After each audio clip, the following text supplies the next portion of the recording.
एक समय की बात है। हिमालय की पर्वत श्रृंखलाओं के पास एक छोटे से गांव में नंद नाम का एक व्यक्ति रहता था।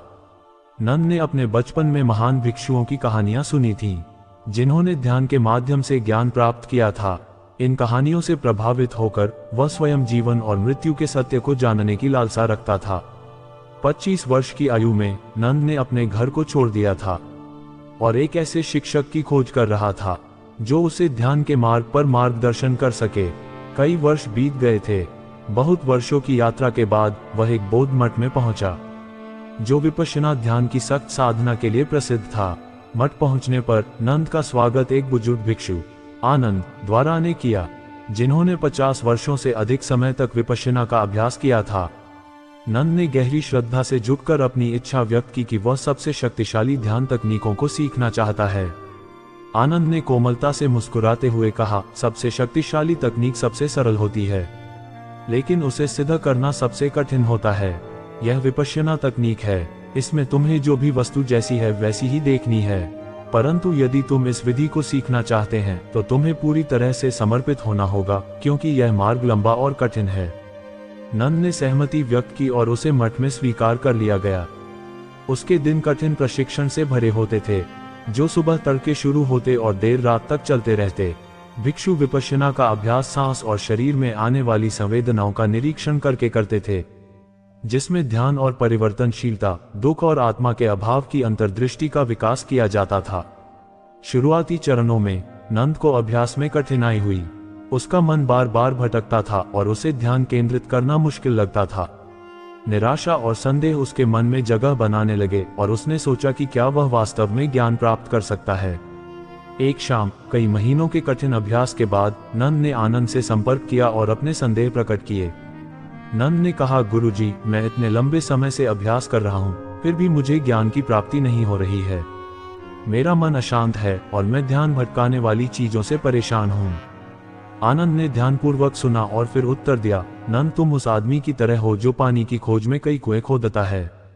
हर बार जब तुम एक चट्टान पाते हो तो तुम एक नए स्थान पर जाकर फिर से खोदना शुरू कर देते हो। यदि तुम एक ही स्थान पर खुदाई करते रहते तो अब तक तुम पानी तक पहुंच जाते।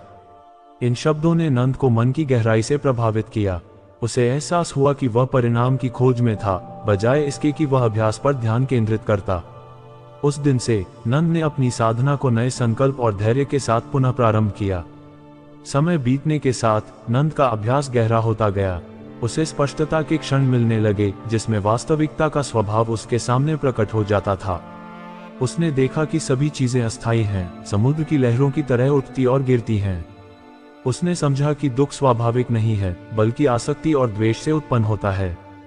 और उसने ये भी जाना कि आत्मा, जिसे वह हमेशा वास्तविक मानता था, बस कुछ क्षणिक विचारों और संवेदनाओं का समूह है। एक दिन ध्यान में बैठे हुए नंद को गहरी अडिग अंतर्दृष्टि प्राप्त हुई।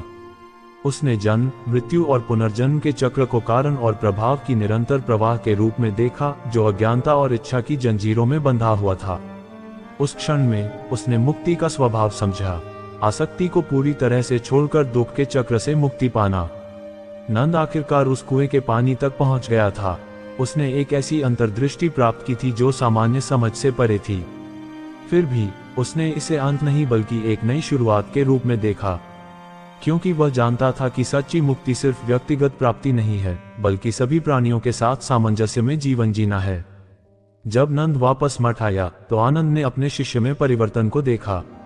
अब नंद ज्ञान को किसी दूर के लक्ष्य के रूप में नहीं देखता था, बल्कि हर पल, हर सांस और हर क्रिया में इसे जीता था।